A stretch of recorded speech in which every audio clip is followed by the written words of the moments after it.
সুপ্রিয় শিক্ষার্থী, আসসালামু আলাইকুম। আরিফস একাডেমির পক্ষ থেকে তোমাদেরকে জানাই শুভেচ্ছা।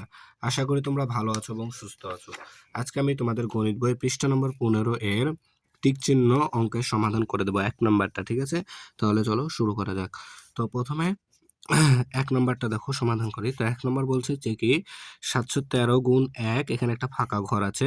বলছে এক্ষেত্রে গুণফলের একক স্থানের অঙ্ক 5 হলে খালি ঘরের অঙ্কটি তে কত বসবে। অর্থাৎ এখানে এমন একটা সংখ্যা বসাবো যা এই সংখ্যার সাথে এই সংখ্যাটা গুণ করে গুণফলের একক স্থানে 5 আসবে। ঠিক আছে, তো দেখো এখানে কিন্তু আছে 3, তাই না? এখানে কি আছে আমাদের 3।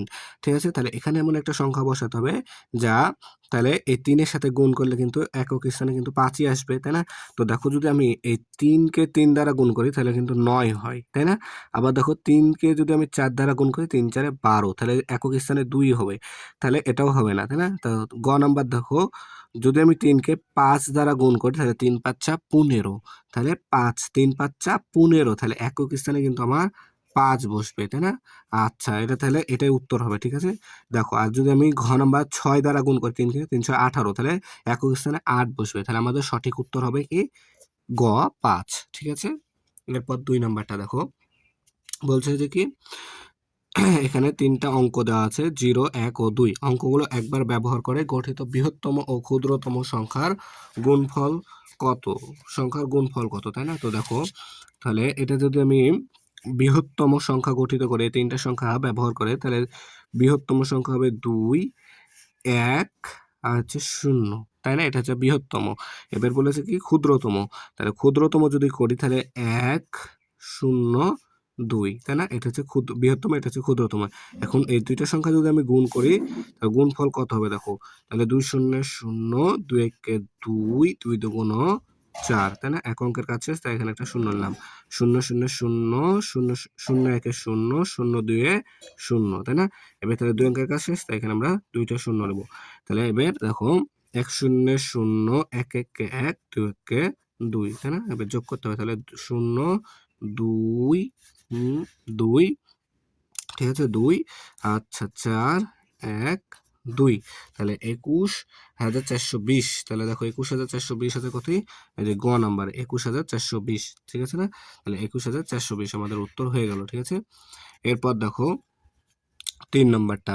3 নম্বরে বলছে কি একটি বিদ্যালয়ে 1350 জন ছাত্রছাত্রী আছে। ঠিক আছে, প্রত্যেক ছাত্রছাত্রী 200 টাকা করে দরিদ্র তহবিলে জমা দিলে কত টাকা হবে। আচ্ছা, তাহলে আমাদের 1350 জন ছাত্রছাত্রী আছে আর প্রত্যেকে দেয় 200 টাকা, তাই না? তাহলে এটা দ্বারা এটাকে গুণ করলে আমাদের উত্তর চলে আসবে। তাহলে দেখো 1350 গুণ 200, তাহলে এটা যদি আমি সহজ পদ্ধতিতে করি তাহলে কি করে হবে দেখো। আচ্ছা, আরেকবার তুলি, সহজ পদ্ধতিতে করি। ঠিক আছে, 1350, ঠিক আছে, বা 200।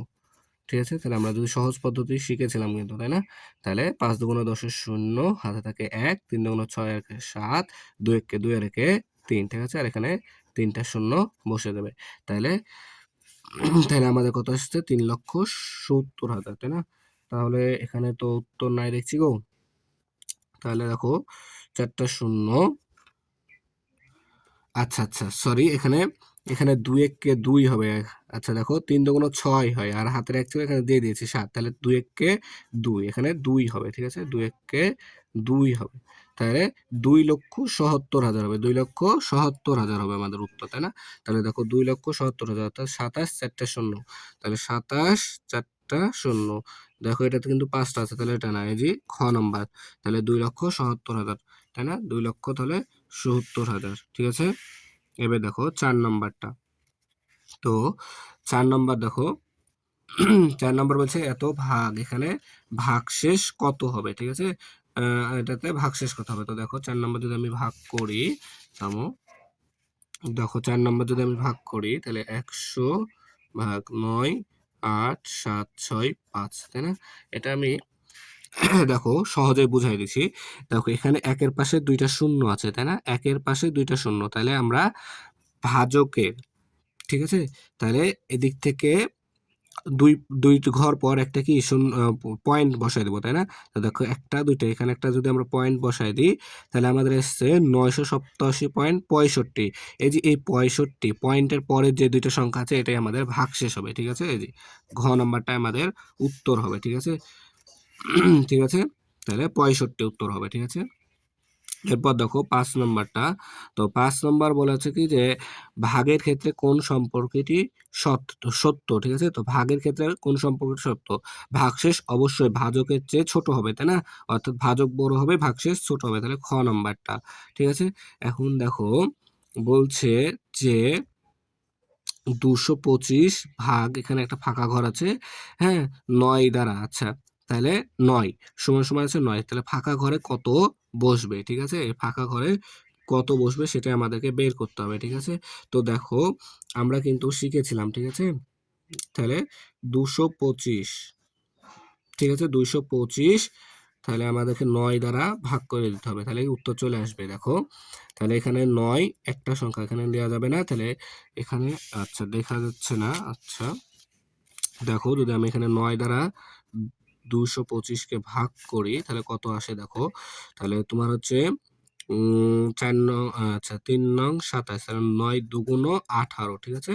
18, তাহলে দেখো এখানে 2 থেকে 8 বাদ যায় না, তাহলে 12 থেকে 8 বাদ দিলে 4, হাতে থাকে 1, 1 একে দিয়ে দিলে তাহলে 2 হয়ে যাচ্ছে, 2 থেকে 2 বাদ দিলে 0, ঠিক আছে? আর এই 5 এখানে চলে আসবে, ঠিক আছে? এখন দেখো তাহলে 5, তাহলে এখন 45, তাহলে 5 নং 45, তাই না? তাহলে দেখো 5 নং 45, তাহলে উত্তর হবে আমাদের 25, ঠিক আছে?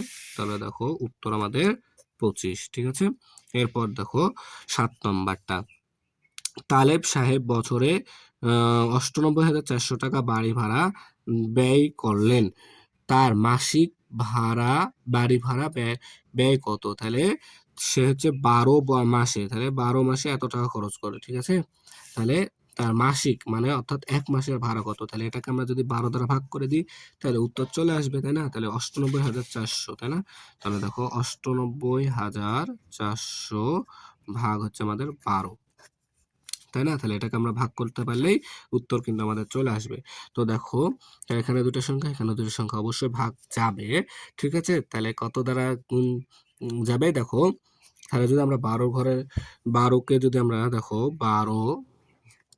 12 কে যদি আমরা গুণ করি, কত দ্বারা গুণ করব? 7 দ্বারা গুণ করি, 7 বারং 96 নাকি 7 দু 94, তাহলে দেখো 7 দুগুণ 14, 4 হাতে থেকে 1 সাথে থেকে 7, আর 7 দুগুণ 14, হ্যাঁ, 7 বারং 84, তাহলে 84, আচ্ছা এখানে 84 আসছে, যদি আমি 8 দিয়ে গুণ করি তাহলে দেখো 8 দুগুণ 16, 6 হাতে থেকে 1, 8 একে আর 9, তাহলে 96, তাহলে 8, তাই না? তাহলে 96 এটা নিতে হবে, তাহলে 8 থেকে 6 বাদ দিলে 2, আর এখানে 4 চলে আসবে, ঠিক আছে? তাহলে 12 দুগুণ 24 হবে, তাহলে 12 দুগুণ 24 হবে, ঠিক আছে? আচ্ছা এখানে 0, তাহলে এখানে একটা 0 নামায় যাবে, 12 দ্বারা 0কে গুণ করলে 0 হবে, আবার এখানে 0 নেমে আসবে, তাহলে আবার গুণ করতে হবে 0 দ্বারা, তাহলে দেখো 8,200 টাকা, ঠিক আছে? তাহলে 8,200 টাকা আমাদের উত্তর, হ্যাঁ 8,200 টাকা। তাহলে আশা করি তোমরা বুঝতে পেরেছো। তাহলে 7টা এমসিকিউ আমাদের কি সলভ করা হয়ে গেল, ঠিক আছে? তাহলে আজকে এই পর্যন্ত। ভিডিওটি ভালো লাগলে অবশ্যই লাইক, কমেন্ট, শেয়ার করতে ভুলবে না এবং পরবর্তী ভিডিও সবার আগে পেতে আমাদের চ্যানেলটি সাবস্ক্রাইব করে রাখো। আল্লাহ হাফেজ। আসসালামু আলাইকুম ওয়া রাহমাতুল্লাহ।